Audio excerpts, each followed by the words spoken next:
proud to serve the heart of the Midwest. This is the hometown team. WCCO 4 News. Good evening, I'm Amelia Santinella. What a way for the second-ranked Gophers to end the season with a border battle loss on the eve of a tournament pairings. RJ Fritz joins us early with a highlight and some answers. RJ? Don't act so sad. It's not an end-all here. So it's not a huge loss? We planned it that way. It's called being downright neighborly. Today's 66-65 Wisconsin win over the Gophers enables our neighbors to the east to gain a spot in the NCAA playoffs. That's what it means. Gophers will still be there. A Sam Jacobson three-pointer in the waning seconds gave the Gophers a 1-point lead, but Wisconsin's Ty Calderwell made 2 free throws. This one gave Wisconsin a 1-point lead, and the Gophers had one last shot at it. Here's what happens. Keep an eye on Bobby Jackson and Sam Jacobson. 5 seconds. Jacobson, ball loose. Okie had the corner one. The Badgers will win.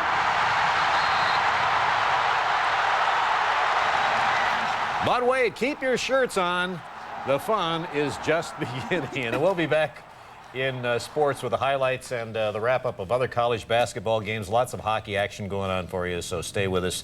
Gophers will be there, and we'll have all those pairings, of course, as you know, when. Oh, yeah, tomorrow. Right here on Channel 4 at 5:30. We're going to have those pairings. But start early at 5 when we broadcast a special live report with the Gopher players and Coach Haskins. And join us for the Gophers' road to the finals right here on Channel 4 tomorrow. And we have a great way for you to enjoy the tournament. Try Gopher Madness on Channel 4000, our internet website with WCCO Radio. Starting tomorrow, you can pick your tournament winners competing against other users, and you could even win a trip. And if you're just hopping on the Gopher bandwagon, find out some key phrases and important names so you can blend in when the Gophers come up in conversation at work. And you can find Channel 4000 by hopping on the web and going to WCCO.com. A Minnesota Viking got into big trouble yesterday in Apple Valley. Mike Morris was arrested for car theft. But as Darcy Pollen explains, it really was an innocent mistake. Well, it started when my son lost his tooth. Yep, my very first one. So the Tooth Fairy, a.k.a. Viking long snapper Mike Morris, wanted some silver dollars to put under Stephen's pillow. So I just asked Mom, who was visiting for the birthday party, if I could borrow her keys. He drove to the Apple Valley Rainbow to get the silver dollars. He then checked at Cub Foods to see if they had the larger coins. And they had no silver dollars. Back in the parking lot, he discovered someone had broken into his car. And they ripped off the cell phone. Morris pulled over here just off the zoo exit when he spotted a squad car behind him. He hoped to flag down the cop and report the stolen cell phone, but instead... Then he puts the cherries on top. He puts the lights on. And he says, "Driver, please turn the van off." So I'm like, okay, I turn the van off. Now put your hands in the air where I can see them both at the same time, at all times. So I do that. "Driver, you've been arrested. You are now under arrest." They cuffed him, frisked him. I look over to my right, and up in the snowbank, all the way up the bank are like 5 policemen from Apple Valley pointing their guns at the van and at me. Finally, one officer recognized the football player. He calls the sergeant. He said, "This guy really doesn't need to steal a van, Sarge." Meantime, back at the Cub, the Wernes family was looking for their missing blue van, and an officer there told them what happened. But they said, well, now they have the van. Apparently it was an accident. There was a mistake. He says his key opened up your car. The two men met back at the Cub. I said, "You're Mike Morris." With his son Jay, a huge Viking fan, he asked for the player's autograph. And I said, "Well, it's the least I can do. I just stole your van." Darcy Pollen, WCCO 4 News.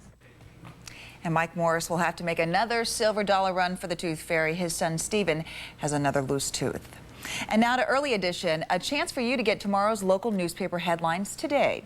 In the Sunday St. Paul Pioneer Press, an analysis of banker and Twins owner Carl Polad's negotiating skills as he fights for a new stadium. And in the Sunday Star Tribune, a story on President Clinton taking fundraising to a new level and raising questions about what's proper. In national news, 3 law enforcement agents are shot during a standoff with a suspected drug dealer. Police lobbed tear gas into the man's home after he refused to come out for questioning, and then the man began firing. The 3 hit, though, weren't seriously wounded. The suspect was reportedly killed in the shootout. A show of solidarity in Germany and Turkey as females mark International Women's Day. Demonstrators demanded equal rights and called for tougher laws concerning violence against women. In Turkey, a wreath was brought to the tomb of the one credited with liberating Turkish women. Statistics show that 70% of the world's poorest people are women. The Mille Lacs Band of Chippewa Indians and 7 other bands will be free to fish under their treaty rights this spring. A judge ruled against the State Department of Natural Resources, denying a request for a 4-month delay in the treaty harvest. The state says that it may appeal. A woman exercised her free speech rights at a meeting about a sex offender coming to town. WCCO News reporter Garvin Snell shows us how she found a new use for the forum. What are the behaviors that are in the conditions of his release? There was one agenda for the hundreds of Eagan and Burnsville residents Thursday night. Learn more about the one sex offender being returned to their neighborhood. But there was one woman with another agenda. And what I'm here for basically is today to show the picture. The picture is of a relative, and Heidi Springer wanted to tell those gathered that he was convicted of molesting a family member. And she believes there are more victims out there. My son is going through a hard time right now, and I know it might be for other kids out there today who are going through the same problems that he's going through. Legislators and law enforcement worked a long time to prepare for this first ever sex offender notification meeting. So did Heidi Springer circumvent the law by taking notification into her own hands? Not if you ask her. I can't get convicted of doing this. I have the freedom of speech. They had the chance to ask questions. Instead of asking questions, I chose to inform the city. And not if you ask those who drafted the law. It's not set up for it to be that way, but it's entirely her right to do that. If she wants to do it, that's her business. I didn't have a problem with it. If that's what she feels she needs to do, and as long as the information is accurate, I don't have a problem with her doing that. Nor were organizers surprised someone took advantage of this form to plead their own case and say it's just one of the many situations this new law might cause. Garvin Snell, WCCO 4 News. Garvin says he talked to the Eagan police chief about the incident, and Pat Gagan told Garvin his research has found it's not uncommon for abuse victims to come forward when another case receives attention.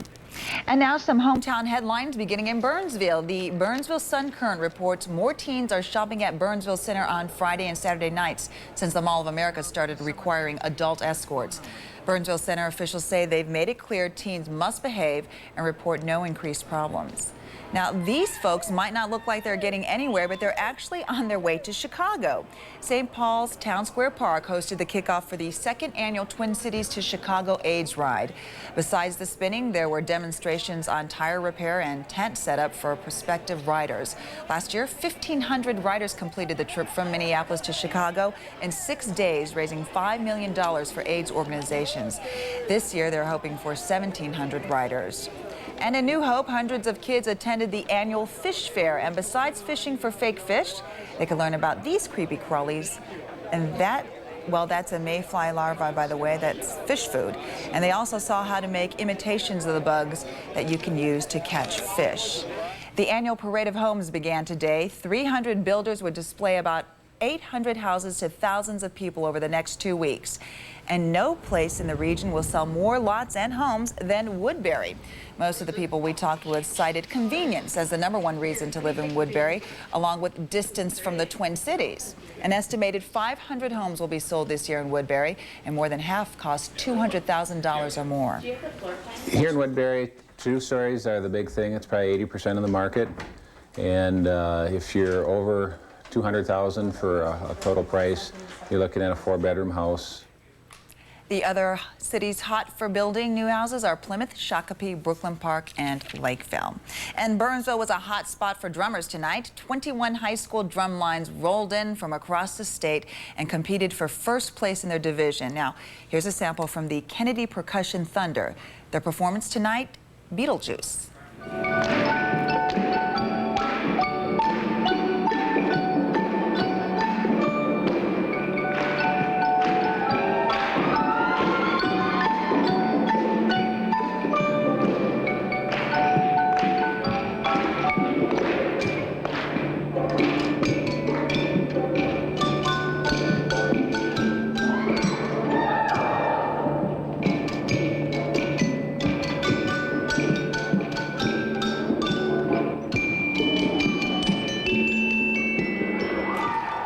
21 drum lines performed in costume, and each were judged on creative expression and execution. Later on in tonight's news scraps, find out about some creative new uses for Yugos.